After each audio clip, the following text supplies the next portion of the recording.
we're communicating. So up here, I come from a consulting firm called TCC Group, where I'm the director of evaluation. I've been there for more than 10 years, and we work with the social sector, working with nonprofits, NGOs, philanthropic organizations, private philanthropy, as well as corporate social responsibility organizations. And as we, within those groups, we do a range of different kinds of services, including strategic planning, organizational development. We actually run a couple of small family foundations out of our offices, and then evaluation, which is where I come in, and the approach that I primarily take as I engage in the field. The second picture up here is a picture of me and my very good wife, who at Halloween this year, and just want to venture to see anyone in the room can guess who we are disguised as in this picture.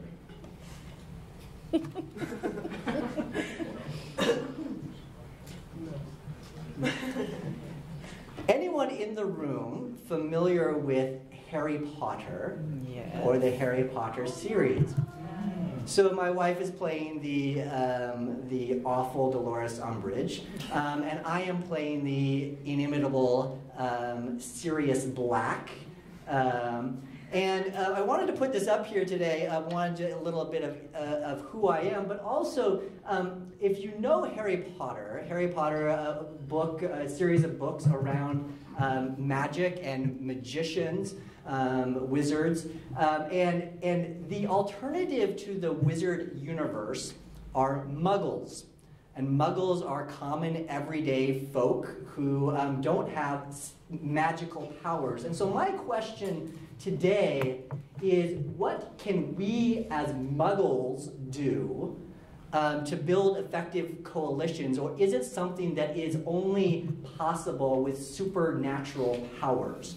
And so we're going to dive into that today to see how realistic is it, what does it actually mean that we as mere mortals can do to create effective coalitions. So just a little bit to how I came to this work. I was doing a lot of evaluation of policy and advocacy work, and many of you might be familiar with logic models. Anyone familiar with logic models? How many of you love logic models? Yeah, you're my people. Woo, woo. Love logic models. Logic models are merely a mechanism for showing what intent we think we're doing. And so I was doing some work around policy and advocacy work. I was developing logic models, and coalitions kept coming up. And there was a problem that I kept running into, is that the coalitions were appearing primarily, people were talking about them as a strategy. And so I have them there in the strategy column, if you could hit the button once. So coalitions are a strategy to do effective policy and advocacy work, but there was a problem, is that coalitions as a strategy still have to do something in order to be effective. And so, if you want to hit the button one more time, the notion that coalitions were actors, were organizations in their own right came up. And so I was struggling with how to deal with this dual positioning of coalitions in policy and advocacy work, and that's what led me into this space. And so I started digging deeper and doing more systematic examination of how can we think about coalitions, recognizing that in the advocacy space they play both a strategy role, but they also play an organizational actor role that engages their own set of strategies in order to be effective. And so what I'm going to talk about today is how do we think about coalitions, go back one, not quite yet, how do we think about coalitions as acting organizations? So now if we want to go to the next thing. So I'm also following notes, and the notes that I were given were to talk about, I was having my calls and was saying, what do you want me to talk about specifically? And I threw out a few ideas, and they'd say, yeah, that sounds good, and oh, that sounds good, oh yeah, can we get a little bit of that? And so I had, in the end, a very ambitious agenda and very little time. And so what I'm going to try to tackle today is three distinct elements of thinking about coalition work. Number one is advocacy, and what do we know about effective coalitions in regard to advocacy work? Two is looking at what do we know about effective capacities inherent in coalitions, to what makes them effective. And three, how do we evaluate, or how do we think about evaluating coalitions and coalition work? And so I'm going to take each of these one by one, and I'm going to go through them very quickly, touch on them at a fairly surface level. I'm happy to go into detail in any of those areas, either through the question and answer period or individually. So if we could hit the button. So the first area is looking at coalition as advocacy, and we want to go to the next slide here. There are, when we think about coalitions, as with most things, we have to think that there are both positives and positive elements and negative elements to operating in coalition. In research speak, we talk about the positive elements as value, and we talk about the negative elements for coalitions in particular, or networks, as congestion. Some of the elements of value of coalitions are things like being able to respond to complexity, being able to cope with turbulence, being able to acquire additional resources that you may not be able to get on your own, and being able to reduce risk. So one of the things that I think Jared K may speak a little bit later about is that in an environment that looks down on the A word, that being able to operate in coalition allows you to reduce some of the risk exposure that you might have. On the flip side, there are these congestion elements, or these negative externalities, that we need to take into account with regard to coalitions, including a loss of autonomy when we work in coalition, that we have to work as groups. The costs associated with doing coalitions. How many of you think that coalitions is the easiest part of the work that you do in your day-to-day work? No one. Coalitions take a lot of work. They take monetary costs, but more importantly than that, they take opportunity costs in terms of time. Time that you could be spending doing other kinds of things. Is it worth it? The last thing that I'll mention in terms of a possible negative externality is that it also increases risk exposure. So on the one hand, we have risk reduction, but risk exposure is that if you are operating in coalition and one of those coalition members does something really stupid, you may, by implication, have reputation exposure. And so we need to take all of that into account as we think about operating effectively within coalition. And so if we think about positive value and negative congestion, what are the key elements to understanding value? And so if we could go to the next slide, we know that coalitions bring value if, one, they have a clear goal destination. If it is clear what the coalition is trying to accomplish. Any hockey fans in the room? Very, very few. I'm a hockey fan. I grew up playing hockey. A picture here of the Senators beating the Flyers a couple of years back. The question is, as coalitions, we need to be very clear about what we are trying to accomplish. Where are we trying to arrive? And that's something that, quite frankly, a lot of coalitions do really well. They come together, there's a fairly clear sense of what our purpose is. The second element, however, that is important for coalitions to bring value is what we call the value proposition, which is, why is the coalition the right approach? As you listened around the room, just represented in this room, you heard the diversity of coalitions, potential overlaps in some of those coalitions. And these aren't the only coalitions that you could join. And so why would you choose a particular coalition if you choose any coalition at all? And we call this the value proposition. And quite frankly, this is an area where a lot of coalitions fall short. They do a very good job at articulating what they want to accomplish as a group, but they do much less good job at articulating why the coalition is the most effective mechanism for addressing that issue. And so let's dive in a little bit about what some of the value proposition may be with regard to advocacy work and coalitions. So if we go to the next slide, please. So in the policy process, or in the advocacy process, which is a very complex process, we frequently find that we've got, I love this cartoon, a professor standing with another professor with a series of complex complications, and right in the middle it says, then a miracle occurs. And quite frequently, we in coalitions, we take it as for granted that we come together as coalitions, and just because we came together as a coalition, we expect that results will happen. We expect this miracle to manifest itself. The professor says to the other, I think you should be more explicit here in step 2. So let's be a little bit more explicit. What do we know coalitions are really good at doing in regard to advocacy work? And there are 7 things that I want to raise. The first thing is that coalitions are really good at increasing visibility and knowledge of an issue, and the second one, of increasing public will. We sometimes call this, or I call this, the number function of coalitions, that as you expand the base, that you have broader reach, and so you're able to increase visibility and knowledge of an issue by working together. Third is we have increased relationships with policymakers and allies and potentially reducing enemies. We sometimes call this the diversity function. By virtue of pulling in diverse kinds of stakeholders, we are able to reach a greater diversity of different kinds of policymakers, stakeholders, or people who we might consider untraditional or non-traditional allies, is the nice way of saying people who might have been antagonistic or not necessarily engaged in our issue previously. So we've got the number function, we've got the diversity function, and then we've got a series of elements around what I call the resolution function of coalitions.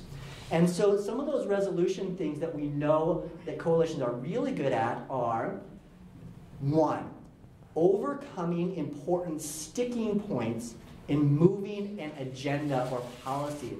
One of the most important things that coalitions do in the advocacy environment is that they resolve differences behind the scenes so that they do not become part of the public debate or a distraction in the public policy conversation. Number 2, coalitions in the resolution function identify the negotiating space. This means that in coalition you identify where you are willing to give and where you are willing to not give.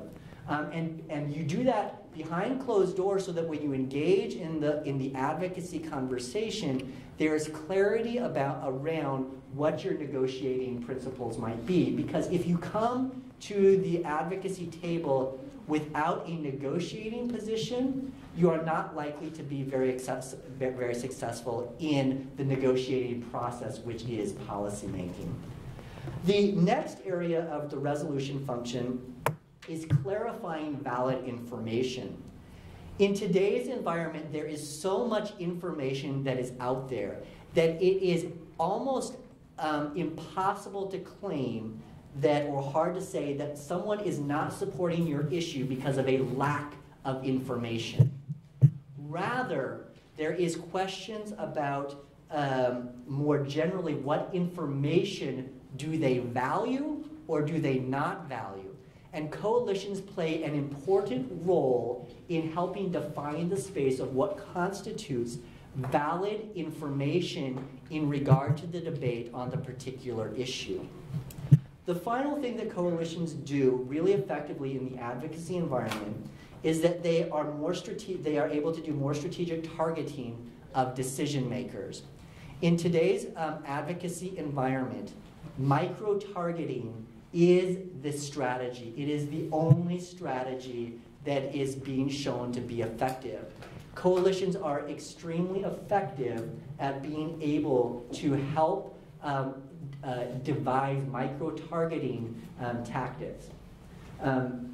We call these technical difficulties, but we're moving along fine. So as they're coming back, so these are the things that we know that coalitions are really good at doing in regards to the advocacy environment.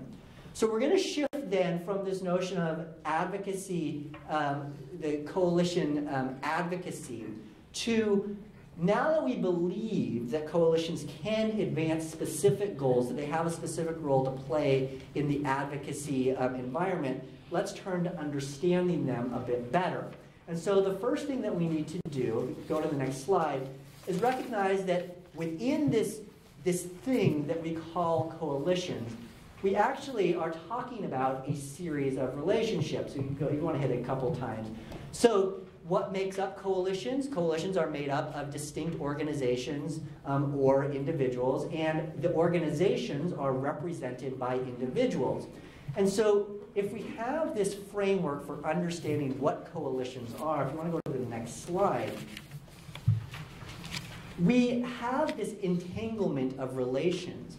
If you see here, a very simple two-organization coalition has potentially 8 different relations that are happening in terms of individuals and how they relate to their organization, how they relate to other organizations, the baggage that organizations bring to the coalition as a whole. So we have these complex relationships that exist. If you want to hit it, this is a social network map developed of the UN system.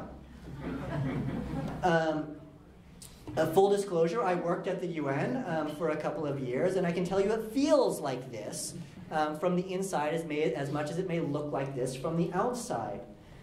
This can be paralyzing in order to be actionable as a coalition. And so in order to address the inherent complexity of complex relationships of coalitions, we try and break it down into more simple, discrete components that we can look at.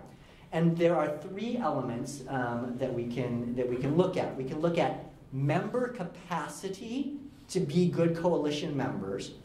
We can look at the capacity of the coalition as a whole, and we can look at the outcomes of the coalition in terms of its effectiveness. And I'm going to take each of these very briefly and run through them. So first one is looking at coalition member capacity. And so if you want to go to the next slide, the title, is there a secret recipe?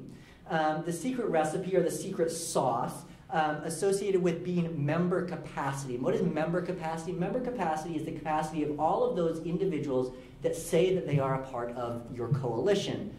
At its base, a coalition should be at a minimum the sum total of all the capacity that each of those individual organizations bring with them to the table. However, in order to get synergy, in order to expand beyond that base sum of the parts, there are 3 important things that individual organizations, member capacity, need to bring to the table.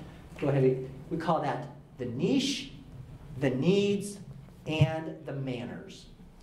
The niche is, do you understand how the issues that the coalition is addressing, how you fit within that? What is your defining space? Are you able to clearly articulate that to other coalition members? And secondly, what do you bring to the coalition table? Being really clear about what you do. From the research, from the evaluation work that we've done, we know that member organizations are actually pretty good at articulating what they bring to the table. The second thing is identifying the need. What do you need from the coalition table? What do you want to get? How are you strategically seeing the coalition fitting to fill gaps that you have in your own capacity or strategy? And to what extent have you weighed the value of acting in coalition to going it alone, recognizing the costs associated of operating in coalition? Quite frankly, the needs is an area where many coalition members fall short. They're very good at saying what they bring to the table. They're much less willing or able to articulate what they need from the coalition table. The third element is manners. And this is simply about being a good partner player. How many of you have ever sat around a table with someone in your coalitions, with someone that you said, this person really doesn't know how to play nice with others? People tentatively raise your hand, right? Those kind of people are terrible coalition partners. And so when we talk about manners, we're talking about things like being able to share credit, to share decision-making power. We are talking about being able to dedicate senior enough staff, committing senior enough staff to participating in the coalition so that they can act. One of the things that I don't know if Jerry Kay is going to talk about that I found interesting in his report is that as coalitions, as you've seen decreases in policy-specific staff, and you have other staff playing that role, are they at a senior enough position in the organizations that they can actually make decisions for their organizations in the coalition framework, or do they have to sit at the coalition table and then go back and talk to their organization and then come back to the coalition and negotiate and then go back to their, that's incredibly inefficient and frustrating in order for coalitions to be effective actors. The last thing I'll mention in terms of manners is that you need the skills to work collaboratively. You need to know how to play nice in the sandbox. You need to be able to acknowledge and say, I value what you bring to the table, and do that in an authentic and sincere way. So this is coalition member capacity. The second capacity that we have to look at is the capacity of the coalition as a whole. And so as we look at the secret recipe for coalitions and we think about that, we shift our analysis from the members to the unit of analysis being the coalition as a unit of analysis. And we have this cartoon, this is referring to the Song of the Witches in Shakespeare's Macbeth. My secret is putting the toil in first and adding the trouble just as it comes to a boil. So this question that we need to ask ourselves first and foremost is, does coalition capacity matter? Does the capacity of the coalition to be an actor matter in terms of how effective that coalition is? All of you in this room who think that the answer to that is yes, raise your hand. All of you who think the answer to that is no, raise your hand.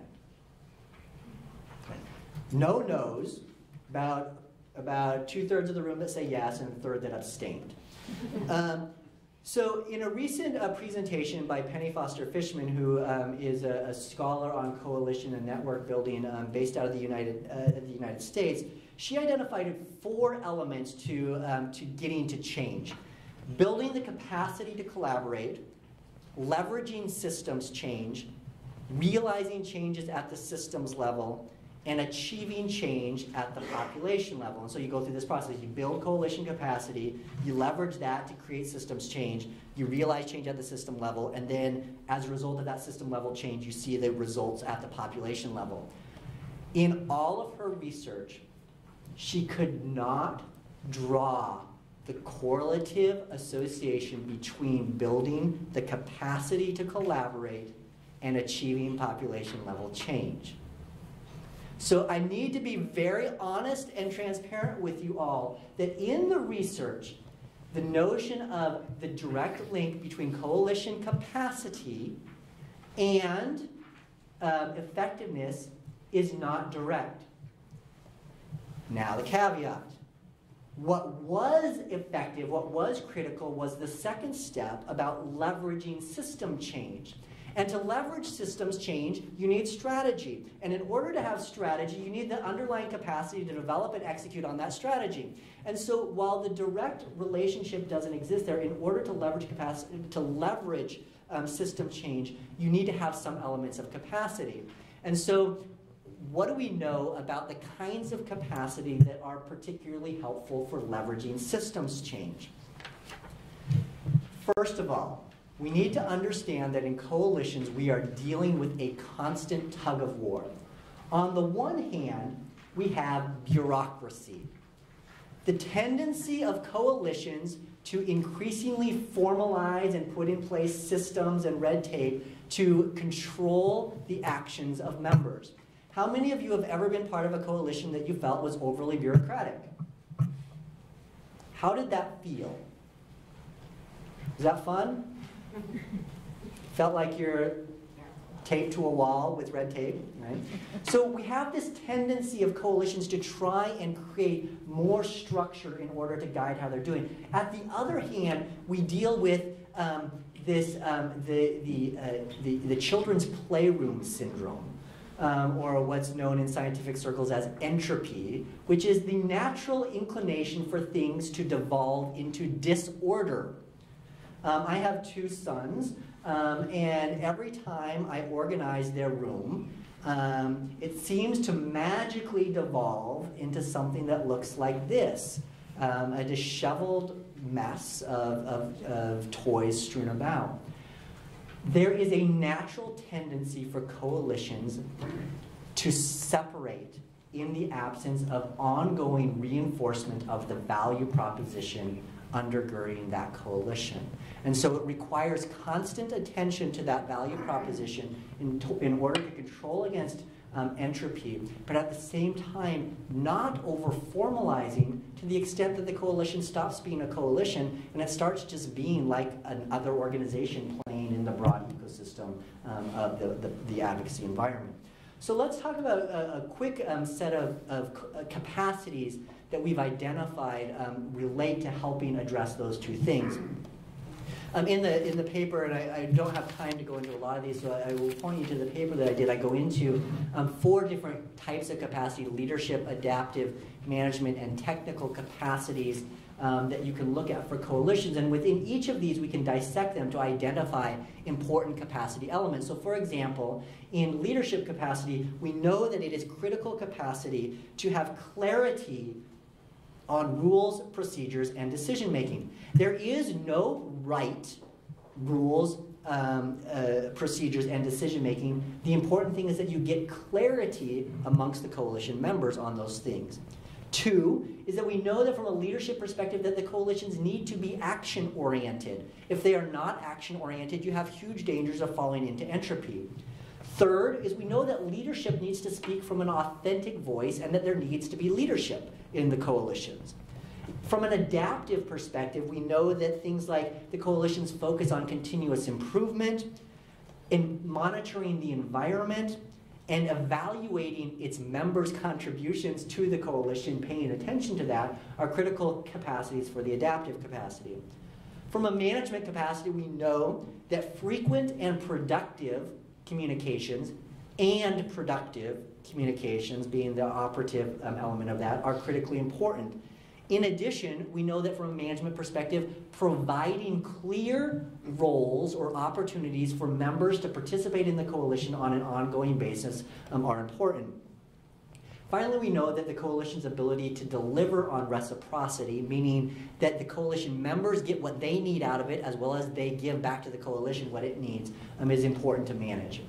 In terms of technical capacity, we know things like member diversity, having policy and advocacy expertise around the table, and having staffing to support the coalition are all important technical capacities. But rather than going into each of those things individually, let me talk very briefly about what I call the 7 deadly sins of coalitions. And I'm going to go through these fairly quickly, but these are things that I'm sure that all of you will have experienced at one point or another. Number 1 is the debate to death syndrome. Belaboring every point and favoring argument over action. We've all been there, and we've hashed it out for the millionth time, and we feel like we're just spinning ourselves in circles. Deadly sin number 2 is a social orientation. Committing to the group for reasons other than supporting the issue, other than having a clear value proposition to which you subscribe to the coalition. Number 3 is masking conflict. We've come together to coalition so we can't talk about any of our disagreements, because if we talk about our disagreements, our coalition is so fragile that we're gonna break up. That is a key recipe indicating that your coalition is likely to break up. Being able to engage in authentic and open conflict and conversation and managing that conflict is critical. Number 4 is having a lack of technical expertise. Assuming that by virtue of being a coalition, you suddenly magically have all the technical expertise to carry out the kinds of activities that you need to carry out as a coalition. Be they policy and advocacy, be they programmatic, be they communications. 5 is you turn it over to the staff. How many of your coalitions in this room have a staff person that is dedicated to your coalition? Few of you. We have found time and time again that having staffing to support the coalition is critical to it being able to advance. On the other hand, we also see a huge danger where coalitions get a staff person and suddenly that staff person is expected to operate as an executive director and an executor, and so suddenly everything is turned over to the staff person and all the coalition members want to be an advisory board. That is not a coalition. That's an organization with an advisory board and an executive director. Right? So you can't turn it all over to the staff. Number 6 is the corollary to this, which is no ongoing role for members. Thank you for being part of our coalition. We're glad to put your name on our letterhead, but we really don't want you to do anything. That's not a very effective coalition. And number 7, fighting over recognition. At the end of the day, as the coalition makes gains, members try to take individual credit for success instead of acknowledging partners. As we get to an evaluation conversation, this can be tricky, but we know that being able to manage that is a critical important. So we've talked about member capacity. We've talked about coalition capacity. So let me turn very briefly to talk about how do we evaluate these things. And what we're evaluating as we're evaluating coalitions is a little bit more complex. At its base, we go back to that reason why we have coalitions in the first place. What do they bring uniquely? What do they help us do in regard to the advocacy environment? Or if you're not doing advocacy in terms of the programmatic or knowledge-sharing environment. That's one component, but there are a number of other components that we should look at when we're evaluating coalition effectiveness. So if we go to the next slide. So you see here that we've got this nested table. Again, we've got the broader community, we've got the coalition, we've got organizations and individuals. At every single one of these levels, there is a unit of analysis, an evaluand that we can look at to evaluate. So you want to hit the button one more time. At the community impact level, these are our goal destination elements. To evaluate goal destination outcomes for a coalition is no different than for a single organization. You look at the same kinds of things in terms of was the outcome accomplished, and so I'm not going to go into any details there. From there, we can evaluate the coalition and the development of the coalition, and then we can evaluate the extent to which the coalition is providing benefits to individual members. And then we can look even more granular as the extent to which the coalition is providing benefits to individuals. So just to give you an idea of some of the kinds of outcomes associated with some of these other areas, if we could go to the next slide. At an individual and organizational level, we have things like increased skills and capacity, decreased transaction costs, increased legitimacy or power as an institution. Do you feel that you have that increased legitimacy by virtue of being part of the coalition? Sense of belonging. This is a lonely field. I don't know many other people who are doing environmental or are doing women's rights or are doing education or are doing, who's our lone corporate person, over there. Lonely. Coalitions help us reduce that sense of isolation. They also help us increase our access to resources. At the coalition level, some of the kinds of things that we can look at are things like increase, if you want to go to the next slide, please, increased capacity, things like clarity of vision, the ability to manage or raise resources, increased quality or prestige or engagement of membership, increased collaboration between members outside of the coalition. If your members start collaborating with each other outside the walls of the coalition, that's a good thing. That's a demonstration that the coalition has served a valuable purpose in terms of creating a network of potential value. And more rapid and organized ability to respond, which is critically important in the advocacy environment specifically.